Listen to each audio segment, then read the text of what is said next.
আকাশবাণী গুৱাহাটী কথা শিল্প এই অনুষ্ঠানত প্ৰচাৰ কৰি থকা হৈছে ডক্টৰ ৰুবুল মাউতৰ মোৰো এটা সপোন আছে গ্ৰন্থখনিৰ ধাৰাবাহিক পাঠ ঝুনা কংকন ভূঞাৰ প্ৰযোজনা ইন্দ্ৰজিৎ দাসৰ আজি এয়া তৃতীয় খণ্ড মোৰো এটা সপোন আছে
আজি আমাৰ ঘৰলৈ কোন আহিব কচোন নাজানো সৰু পেহিদেউ আজি তহঁতৰ পেহা আহিব আমাৰ ঘৰলৈ কোন পেহানো তহঁতৰ হ'ব লগা পেহা আকৌ তেনেতে দেউতা ওলাইছিলহি গৰুহাল আৰু গাইজনীক পদুলিৰ পুখুৰীত পানী খুৱাবলৈ দেউতাই পথাৰৰ মাজত থকা গৌবাটৰ আলিটোত গৰু চৰাবলৈ গৈছিল গৌবাটটোত নতুন ঘাঁহ বন ওলাইছিল আহিন কাতি মাহত চৌদিশে ঘাঁহ বন নাইকিয়া হৈ আহিলে এইদৰে দেউতাই বা আমি গৰু চৰাবলৈ লৈ গৈছিলো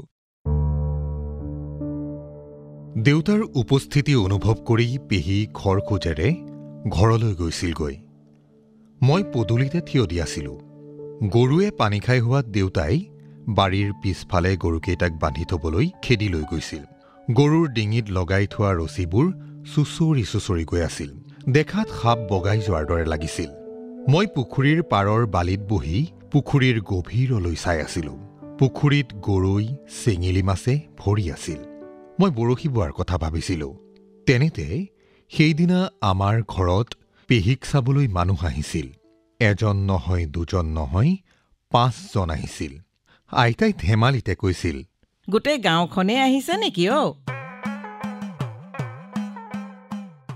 আলহী হেনো কাকপথাৰৰ পৰা আহিছিল চাইকেলেৰে আহিছিল মূৰত চুলি কম থকা আৰু চকুৰে কেঁয়াকৈ চোৱা মানুহ এজনো আহিছিল যাৰ বয়স হয়তো দেউতাতকৈও বেছি আছিল তেওঁ বৰকৈ কথা কৈছিল মটিয়া ৰঙৰ লং পেণ্ট এটা পিন্ধিছিল আৰু ভৰিত পিন্ধিছিল এযোৰ চেণ্ডেল তেওঁ অনৰ্গল কথা কৈছিল আমাৰ কিন্তু ছোৱালী পছন্দ হৈছে দেই সোনকালে কাম ফেৰা কৰিব লাগে এই মাহতে ল'ৰাৰ ঘৰত বোৱাৰী এজনীৰ দৰকাৰ আমাৰ ছোৱালী কিবা বজাৰৰ গৰু ছাগলী নেকি দৰাৰ ঘৰ নোচোৱা নেমেলাকৈ দিম আইতাই কৈছিল পিছত শুনিছিলো বৰকৈ কথা কোৱাজন হেনো ছোৱালী চাবলৈ অহাজনৰ মোমায়েক আলহীবোৰ বহিছিল আমাৰ ঘৰৰ মাজৰ কোঠাটোত থকা চাংখনত আইতাই দুৱাৰৰ ওচৰতে পীৰা পাৰি বহিছিল মই আইতাৰ গাতে আউজি আটাইৰে কথা শুনি আছিলো এজনে মুখত তামোল এখন চুবাই কোনো কথাৰ ৰগৰ উলিয়াই বৰকৈ হাঁহিছিল বেছ ভাল কিন্তু দেই বেছ ভাল আমাৰ আকৌ মানে কি হৈছে কথাটো ওলাওঁতেই বোলো মই কৈ থওঁ আৰু দে এবাৰত তেনেকৈ জোৰেৰে হাঁহোতে মুখৰ পৰা পিক ওলাই কাষৰ কেইজনৰ গা বুলাই দিছিল আইতাৰ মুখৰ পৰা চি জাতীয় শব্দ এটা ওলাই আহিব খুজিছিল পেহীক চাবলৈ অহাজন ক'লা বৰণৰ ক্ষীণ আছিল দাঁত চেলাউৰি উজ্জ্বল মুখ আৰু মূৰত লিপিত খাই থকা চুলিৰে অৱশ্যে তেওঁ সাজি কাচিয়ে আহিছিল মানুহজনে হয়তো নিজকে শকত ডাঙৰ কৰি তুলিবলৈ কেইবা তৰপৰ কাপোৰ পিন্ধিছিল বৰকৈ কথা পতা নাছিল এক সৌম্য গাম্ভীৰ্যত বুৰ গৈ আছিল তেওঁ পিৰিক পাৰাককৈ ইফালে সিফালে চাইছিল তেওঁ হয়তো পেহীক চাবৰ বাবে মন ব্যাকুল হৈ উঠিছিল। মানুহজনৰ ফালে মই বহু সময় ধৰি চাই আছিলোঁ আৰু ভাবিছিলোঁ পেহীৰ সৈতে জানো মিলিব। আলহীৰ সৈতে কথা পাতিবলৈ দেউতা বৰ দেৰিকৈহে ওলাই আহিছিল। সেই কথাটোত আইতা বিতুষ্ট হৈ পৰিছিল আৰু আলহী যোৱাৰ পাছত দেউতাক ককৰ্থনা কৰিছিল। দেউতাক দেখি পেহীক চাবলৈ অহাজনে এটা সুদীৰ্ঘ নমস্কাৰ দিছিল। দেউতাই ইটো সিটো সোধাত তেওঁ সেমেনা সেমেনিকৈ উত্তৰ দিছিল। বেছি কথা কোৱাজনে পেহীক চাবলৈ অহাজনক ঘোপাকৈ চাইছিল। আলহীৰে সৈতে কথা পাতিবলৈ মা আৰু পেহী একেলগে ওলাই আহিছিল। আলহীক চাহ জলপান তামোল খাবলৈ দিছিল পেহী আৰু মায়ে। পেহীৰ ৰূপ লাৱণ্য হেনো আলহীয়ে বৰ পচন্দ কৰিছিল। বেছিকৈ কথা কোৱাজনে বাৰে বাৰে কৈছিল, আমাৰ ফালৰ পৰা আমি সিদ্ধান্ত ল'লোৱেই, আমাক ছোৱালী লাগে, যিমান পাৰি সোনকালে। লাগে বুলিলেই হ'লনে? আপোনালোক গৰু চোৰেই নে ছাগলী চোৰ কেনেকৈ জানিম আমি? আমিও দৰা ঘৰ চাব লাগিব, তাৰ পাছতহে সিদ্ধান্ত ল'ব পাৰিম। হ'ব হ'ব, দিন বাৰ চাই আপোনালোকো আহিব আমাৰ ঘৰলৈ। পথাৰৰ সেউজীয়া ধাননিৰ একা বেকা পথেৰে তেওঁলোক উভতি যাওঁতে বেলি পৰিবৰ হৈছিল।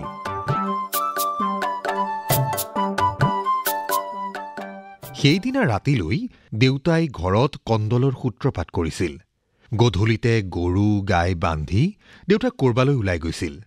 কিন্তু আন্ধাৰ হোৱাৰ পিছতে দেউতা ঘৰ সোমাইছিলহি। ডপ ডপকৈ খোজ দি দেউতা পোনছাতে জুহাল ঘৰ পাইছিলগৈ। জুহালত মায়ে শাক কুটি আছিল, আইতা আছিল জুইৰ কাষত। দেউতাই আইতাক উদ্দেশ্যি কৰ্কশ মাতেৰে কৈছিল, মানুহক কথা ক'ব নাজান? আই, মইনো কি ক'লো? দেউতাই কোনো উত্তৰ নিদি দপ দপাই ওলাই গৈছিল। আচলতে আইতাই যে কৈছিল আলহী গৰু চোৰেই নে ছাগলী চোৰ আদি বুলি, সেই কথাতে দেউতা বিতুষ্ট হৈছিল। আলহী থকা অৱস্থাতে দেউতাই একো নকলেও আলহী যাওক ৰ, গধূলিকে তহঁতক এমজা দিম, এই বুলি পাঙি আছিল। অলপ সময়ৰ পাছত দমকলত হাত ভৰি ধুই দেউতাই গুজৌৰি গুমৰি পুনৰ ঘৰ সোমাইছিলহি। এইবাৰ আইতাই ফেপেৰি পাতি ধৰিলে, তই ক'ত মৰি আছিলিগৈ? নিজে কথা পাতিব নোৱাৰিলি? মই য'তেই নাথাকিলো, তহঁতে আলহীক সন্মানেৰে সুধিব নোৱাৰ? কিহৰ সন্মান? আহিয়ে সিহঁতক ছোৱালী লাগে। আমাৰ ছোৱালী কি দেওবৰীয়া বজাৰৰ বস্তু নেকি? এইবাৰ দেউতাই চিঞৰি চিঞৰি কৈছিল, তহঁতে মোৰ নাক কাণ কাটিছ, ওলাই যাবি চব মোৰ ঘৰৰ পৰা। দেউতাই উদ্ভ্ৰান্তৰ দৰে আইতাৰ ফালে চাইছিল। তাৰ পাছত হাতত থকা পীৰা এখন জুইৰ ওচৰলৈ দলিয়াই আকৌ গপ গপকৈ কোঠাটোৰ পৰা ওলাই গৈছিল। পীৰাখন ভাগ্যে আইতাৰ গাত লগা নাছিল। আইতাৰ কথাও সঁচা, লাগ বুলিলেই বাৰু ঘৰৰ জীয়ৰী এজনীক অজান মানুহক গতাই দিব পাৰি নেকি? দৰাৰ ঘৰখন চাব লাগিব, কেনেকুৱা বা মানুহ তেওঁলোক? সঁচাকৈয়ে যদি গুণ্ডা চোৰৰ ঘৰৰ মানুহ হয়? আইতাৰ সংশয় হয়। সৰু পেহী ৭-৮ মহীয়ামান হওঁতেই ককা ঢুকাইছিল। আইতাই কম কষ্টৰে পেহীহঁতক ডাঙৰ দীঘল কৰিলেনে? আৰু এতিয়া পেহীক এঘৰলৈ উলিয়াই দিবৰ সময়ত যদি নোচোৱা নিচিন্তাকৈ দিয়া হয়, পেহীয়ে উৰেটো জীৱন দুখত ভুঞ্জিব নালাগিবনে? আইতাৰ ভয় হয়। ৰাতি শোওঁতে আইতাই কান্দিছিল। মুখৰ ভিতৰতে বিৰবিৰাই আছিল, তোৰ ভনী বুলিবলৈ মাত্ৰ এজনীয়ে আছেগৈ। তাইকো খোৱাবলৈ পিন্ধাবলৈ টান পাই নোচোৱা নিচিন্তাকৈ এঘৰলৈ উলিয়াই পঠাব খুজিছ। আমাৰ পেহী আছিল ৰূপ গুণেৰে অতুলনীয়া গাভৰু। পেহীৰ সৌন্দৰ্যক মানুহে মুক্ত কণ্ঠে গুণানুকীৰ্তন কৰিছিল। আমাৰ গাঁৱত পেহীৰ নিচিনা ধুনীয়া দ্বিতীয় এগৰাকী গাভৰু নাছিল। পেহীৰ লাৱণ্যময়ী ৰূপটো দেখি মোৰ অনুভৱ হয় আমাৰ আইতাও চাগৈ জীয়ৰীকালত ৰূপৱতী আছিল। কেতিয়াবা ভাৱ হয়, ককা অকন্তীৰ মৃত্যুৰ পাছত আইতাই নিজৰ যৌৱনক বান্ধি ৪টি ল'ৰা ছোৱালীক চাগৈ কম কষ্টৰে ডাঙৰ দীঘল কৰিলেনে? আইতাৰ ত্যাগৰ আধাৰত আজি আমি থিয় দি আছো। সেই ত্যাগৰ মহত্ব আমাৰ বাবে অপৰিসীম। মানুহৰ বিৱৰ্তন চাগৈ এনেকৈয়ে হয়। আমি জীৱনত যিখিনি পাইছোঁ, আমাৰ প্ৰাপ্তি আচলতে পূৰ্বপুৰুষে কৰি থৈ যোৱা নিৰন্তৰ শ্ৰম সাধনাৰ ফল। ইচ্ছা কৰা হলে আইতাই বাঘ ভালুক তথা অলেখ হিংস্ৰ জানুৱাৰেৰে ভৰপূৰ সেই দুৰ্গম ঠাই এৰি নিজৰ ককাইৰ ভাইৰ ওচৰলৈ যাব পাৰিলেহেঁতেন। কিন্তু ল'ৰা-ছোৱালীকেইটাক ভালকৈ তুলি তালি ডাঙৰ দীঘল কৰাৰ স্বাৰ্থতে আইতাই প্ৰত্যাহ্বানক বুকুত সাৱটি ল'লে। তেনেহ'লে গৰু-ছাগলী হাতলৈ উলিয়াই দিয়াৰ দৰে কোনোবাই লাগে বুলিলেই নিজৰ জীয়েকক উলিয়াই দিব পাৰিনে? অসম্ভৱ। যৌৱনে ডগমগাই থকা পেহীৰ গাভৰু দেহক চাবলৈ সেই দিনবোৰত আমাৰ ঘৰলৈ ডেকাৰ সোঁত বৈছিল।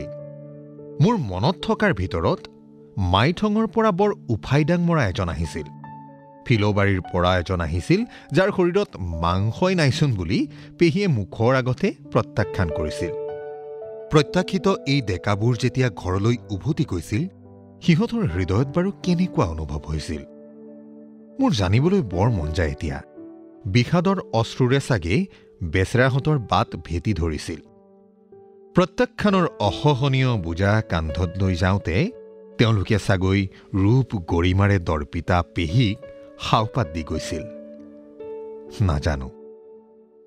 পিছে মাকুমৰ পৰা এজন আহিছিল যাক পেহীৰ অন্তৰে বিচাৰিছিল। এই কথা কিন্তু আমাৰ ঘৰৰ কোনেও নাজানিছিল, জানিছিলোঁ কেৱল মই। মোৰ চকুত পেহী ধৰা পৰি গৈছিল। মাকুমৰজন কাৰ সৈতে কেনেকৈ আমাৰ ঘৰলৈ আহিছিল মনত নাই, কিন্তু মনত আছে তেওঁ আমাৰ ঘৰত 2 নে 3 নিশা থাকি গৈছিল। তেওঁ হেনো মাকুমৰ কোনোবা এটা প্লাইউড ফেক্টৰীত ছিকিউৰিটি গাৰ্ডৰ কাম কৰিছিল। সেই সময়ত উজনি অসম আৰু অৰুণাচলৰ বহু ঠাইত কাঠৰ মিল আছিল। এই মিলবোৰত কাম কৰিবলৈ অসমৰ নানা প্ৰান্তৰ পৰা লোক আহিছিল। আমাৰ ঘৰলৈ অহা মাকুমৰজনৰ আচল ঘৰ মাকুমত নাছিল, তেওঁ লখিমপুৰৰ ফালৰ আছিল। তেওঁ আমাৰ ঘৰলৈ আহোঁতে খাকী ৰঙৰ দীঘল পেণ্ট এটা পিন্ধি আহিছিল। আমাৰ ঘৰত থকা দুদিনতে পেহীৰ সৈতে অলেখ কথা পাতিছিল। কি পাতিছিল নাজানো, কিন্তু দুয়ো জীৱনৰ মনোৰম সময়খিনি উপভোগ কৰিছিল। দ্বিতীয় দিনা মানুহজনে খাকী পেণ্টটো আৰু এটা বগা হাফ গেঞ্জি পিন্ধি পিছফালৰ চোতালৰ দাঁতিতে লাগি থকা মিৰিকা টেঙাজোপাৰ কাষত বহিছিল। মেলা চুলিৰে পেহীয়ে তেওঁৰ ওচৰে পাজৰে অৱস্থান কৰিছিল। দুয়োৰে সৈতে জীৱনৰ অনিৰ্বচনীয় ৰংবোৰ ভগাই লৈছিল। এই পিৰিতি বিনোদন অৱশ্যে বেছি সময় নিটিকিল। 2 দিনৰ পাছতে দুয়োৰে মাজত কিবা মতান্তৰ ঘটিছিল। ফলত 3 দিনৰ দিনা মানুহজন গ'লগৈ পেহীৰ হৃদয় জোকাৰি থৈ। বোধ কৰোঁ পেহীৰ আৰু মানুহজনৰ মাজত সেয়াই শেষ দেখা। বিমৰ্ষিতা পেহীয়ে এই কথাটো সহজে ল'ব পৰা নাছিল। মানুহজন গুচি যোৱাৰ পাছত পেহীয়ে হেনো কেইবাখনো চিঠি লিখিছিল তেওঁলৈ।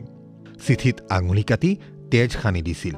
অৱশ্যে পেহী বিয়া হৈ যোৱা 2 বছৰমানৰ পাছত এই কথা ওলোৱাত মায়ে কৈছিল, তহঁতি ভাবিছ তাই আঙুলি কাটি চিঠিত তেজ লগাইছিল। তাৰ পাছত মায়ে এপৰ হাঁহি কৈছিল, মই ভাজিবলৈ লোৱা কুকুৰা মাংস এডোখৰ নি তাই চিঠিত ঘঁহি দিছিল। এতিয়া বুজিলি চিঠিত কাৰ তেজ? পেহীয়ে চিঠিবোৰ কি কৰিছিল? সঁচাই মানুহজনলৈ পঠাইছিল নে নাই আমি নাজানো। বিষণ্ণতাত নিমজ্জিত পেহীয়ে আহি এদিন মোক ধৰিছিলহি। সৰুটো, তই মোৰ লগত টাউনলৈ যাবি? কাকো পথাৰলৈ? যাম পেহিদেউ। তই এদিনলৈ স্কুল যাব নালাগে, মোৰ লগত ওলাবি। তোক হোটেলত মিঠাই খুৱাম। মোৰ মন উৎফুল্লিত, কাৰণ সেই সময়ত টাউনলৈ যোৱা, গাড়ীত উঠা আৰু তাতোকৈ ডাঙৰ কথা হোটেলত সোমাই মিঠাই খোৱাৰ সমান আনন্দৰ কথা একোৱেই নাছিল। আমি হয়তো এবছৰত এদিন গাড়ী দেখিছিলোঁ। হোটেলত সোমাই মানুহে চাহ মিঠাই খোৱাৰ কথা শুনিছিলোঁহে, নিজে কোনোদিন সোমাই পোৱা নাছিলোঁ। এদিন আমি খুব ৰাতিপুৱাই কাকপথাৰলৈ ওলাইছিলোঁ। পেহীয়ে পুৱাতে গা পা ধুই মেখেলা চাদৰ পিন্ধি সাজি কাচি ওলাইছিল। মোৰনো সাজিবলৈ কি, হাফ পেণ্ট এটা চোলা এটা পিন্ধিলেই হ'ল। ভৰিত চেণ্ডেল পিন্ধিলোঁ নে নাই মনত নাই, কিন্তু মোৰ শৈশৱত মই ভৰিত জোতা কেতিয়াও পিন্ধি পোৱা নাছিলোঁ। আমি এপৰ খোজকাঢ়ি টঙনাত গৈ মিলন নামৰ বাছখনত উঠিছিলোঁগৈ। বাটত যাওঁতে মোৰ ভৰি বোকাত লুতুৰি পুতুৰি হৈছিল। ঠায়ে ঠায়ে পেহীয়ে মোক দাঙি লৈছিল। তেতিয়া হয়তো আহিন কাতি মাহেই চলি আছিল। আমি কাকপথাৰ গৈ পাওঁতে বেলি ওলাই বহুখিনি পাইছিলহি। পেহীয়ে মোক কাকপথাৰত থকা শিৱ মন্দিৰলৈ লৈ গৈছিল। মন্দিৰলৈ যোৱাৰ আগতে বাটত ধূপ এপেকেট কিনি লৈছিল। মন্দিৰৰ ভিতৰত বিৰাজ কৰা শান্ত সৌম্য পৰিৱেশৰ দৃশ্য মোৰ মনত এতিয়াও স্পষ্টকৈ ভাহি উঠে। সেইদিনা পেহীয়ে ধূপ জ্বলাই মন্দিৰৰ মজিয়াত পৰি গভীৰ আকুতিৰে প্ৰাৰ্থনা কৰিছিল। বহু পৰলৈকে পেহী মজিয়াতে পৰি আছিল। মই চুচুক চামাককৈ ইফালে সিফালে মন্দিৰৰ চৌহদ চাইছিলোঁ। পেহীয়ে প্ৰাৰ্থনা শেষ কৰি যেতিয়া মজিয়াৰ পৰা উঠিছিল, তেতিয়া পেহীৰ অশ্ৰুসিক্ত চকুজুৰি দেখিছিলোঁ সেই চকুত লুকাই থকা বেদনাৰ ছাঁ। পেহীৰ চকু দুটা ৰঙা পৰি আছিল। গালত বহি আছিল চকুলো বৈ যোৱাৰ চিন। উভতনি যাত্ৰা মনত নাই, কিন্তু সেইদিনা ৰাতি শুওঁতে আইতাই গোপনে সুধিছিল, ঐ তই আজি পেহীয়াৰৰ লগত গৈছিলি নহয়? পেহীয়াৰে কি কৰিছিল? পেহী মন্দিৰলৈ গৈছিল। তাৰ পাছত মন্দিৰত প্ৰাৰ্থনা কৰিছিল। তোক হোটেলত মিঠাই খুৱাব বুলি কৈছিল, খোৱালে নে নাই? নাই। দেখিলি, তোক পেহীয়াৰে ঠগিলে। তাৰ পাছত আইতা বহুপৰ নিশ্চুপ হৈ শুই আছিল। পাছত আইতাই মোৰ মূৰত হাত বুলাই সুধিছিল, পেহীয়াৰে মন্দিৰত সোমাই কান্দিছিল নেকি? কান্দিছিল। আপুনি কেনেকৈ জানিলে? আইতাই আৰু একো উত্তৰ দিয়া নাছিল। অলপ পাছত আইতাই কেইবাবাৰো নাক উজাইছিল।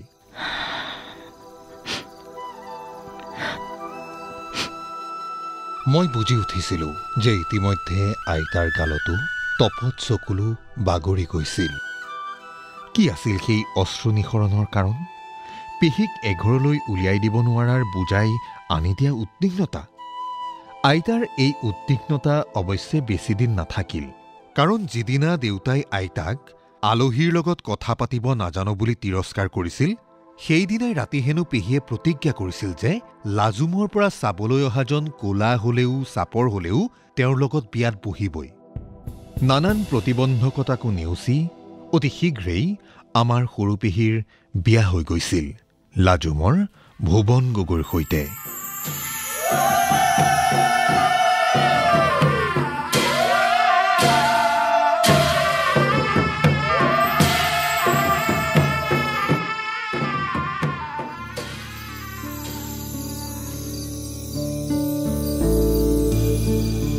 কথাশিল্প অনুষ্ঠানটিত শ্ৰোতাসকলে ডক্টৰ ৰুবুল মাউতৰ মোৰো এটা সপোন আছে গ্ৰন্থখনিৰ ধাৰাবাহিক পাঠৰ ৩য় খণ্ডটি শুনিলে।